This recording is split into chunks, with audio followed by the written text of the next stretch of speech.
बातमी पुण्यातून। पुण्यात काका पुतण्याची युती होणार असल्याची शक्यता आहे। अजित पवार आगामी निवडणुकीत पवार गटासोबत जाण्याची शक्यता आहे। जबाबदार सूत्रांनी जय महाराष्ट्रला ही माहिती दिली आहे।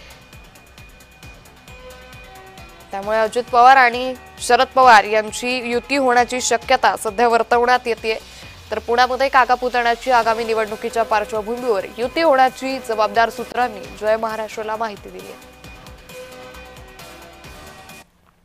दरम्यान काका पुतणा नेमके कुठे एकत्र येणार आहेत पाहूयात।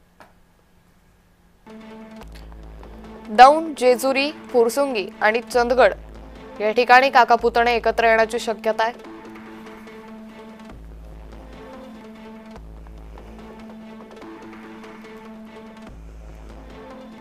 ज्या नगरपालिका नगरपंचायतीच्या निवडणुका होत आहेत त्या निवडणुकांच्या पार्श्वभूमीवरची सगळ्यात मोठी घडामोड ही आत्ताच्या घडीला आपल्याला पाहायला मिळते। कारण का पुणे जिल्ह्यामध्ये 3 महत्त्वाच्या नगरपालिका आहेत। त्यामध्ये जेजुरी नगरपालिका, फुरसुंगी नगरपालिका आणि तिसरी नगरपालिका जी आहे त्या सगळ्या तिन्ही नगरपालिकांमध्ये दोन्ही पवार जे आहेत ते एकत्र लढणार असल्याची माहिती मिळते।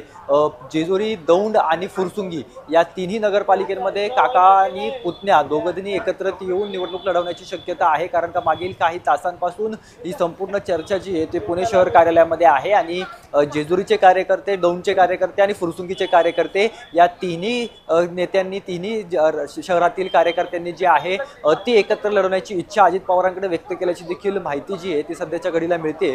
त्यामुळे आगामी निवडणुकीच्या पार्श्वभूमीवरती काका पुतण्यांमधली जवळीक जी आहे ती वाढताना आपल्याला पाहायला मिळणार आहे। खरं तर आपण कालच पाहिलं की कोल्हापूरमधल्या चंदगडमध्ये असा प्रयोग जो आहे तो करण्यासाठी कार्यकर्ते तयार आहेत आणि पुणे जिल्ह्यामध्ये देखील अशीच परिस्थिती पाहायला मिळते। त्यामुळे नगरपालिका नगरपंचायतीच्या निवडणुकीच्या निमित्ताने काका पुतण्या एकत्रित येऊन काही राजकीय नवीन समीकरण घडवण्याचा प्रयत्न करतायत का? कारण का दोन्ही राष्ट्रवादी मिळून भाजपला आव्हान जे आहे ते स्थानिक स्वराज्य संस्थेच्या निवडणुकांमध्ये त्यांना द्यायचं आहे। कारण का पुणे जिल्हा हा राष्ट्रवादीचा बालेकिल्ला मानला जातो गेल्या अनेक वर्षांपासून, दशकांपासून, आणि आता भाजपची ताकद वाढत असताना भाजपला मोठं होऊ द्यायचं नसेल जिल्ह्यामध्ये तर काका आणि पुतण्यांना एकत्र यावं लागेल आणि त्यामुळे दोन्ही राष्ट्रवादी जे आहेत ते या 3 शहरातील निवडणुकांमध्ये एकत्र येताना आपल्याला पाहायला मिळत आहेत।